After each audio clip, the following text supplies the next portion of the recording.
New York city کے mayor Eric Adams نے شہر میں گھروں کے کرایہ کو 3 سال تک برقرار رکھنے کے قانون اور کوئنز میں جانوروں کی دیکھ بھال کے مرکز کو پال اے ویلون کوئنز اینیمل کیئر سینٹر کے نام سے منسوب کرنے کی منظوری دے دی۔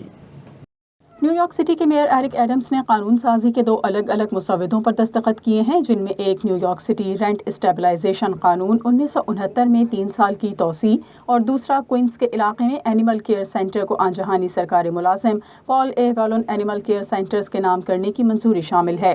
نیو یارک سٹی کے department of housing and preservation development housing vacancy نے ایک سروے کیا تھا، جس میں یہ نشاندہی کی گئی تھی کہ شہر میں کرائے کے لیے خالی مکانات کی شرح 1.4% سے بھی کم رہ گئی ہے، اور یہ 1968 کے بعد سے اب تک 56 سالوں کے دوران کم ترین شرح ہے۔ اس سروے کے نتائج کی روشنی میں کی گئی قانون سازی میں یہ تجویز کیا گیا کہ شہر میں گھروں کے کرایوں کو 1 اپریل 2027 تک برقرار رکھا جائے، جبکہ آبادی کے حساب سے گھروں کی دستیابی کو یقینی بنانے کے لیے تمام متعلقہ شعبوں پر زور دیا گیا ہے کہ وہ شہر میں مزید مکانات کی تعمیر میں ہر ممکن تعاون کریں۔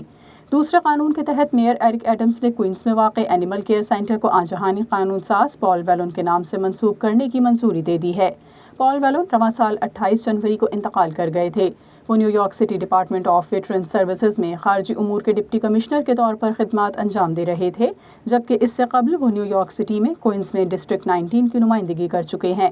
ویلون کا شمار جانوروں کے حقوق اور ان کی بہبود کے لیے کام کرنے والے ماہرین میں کیا جاتا تھا۔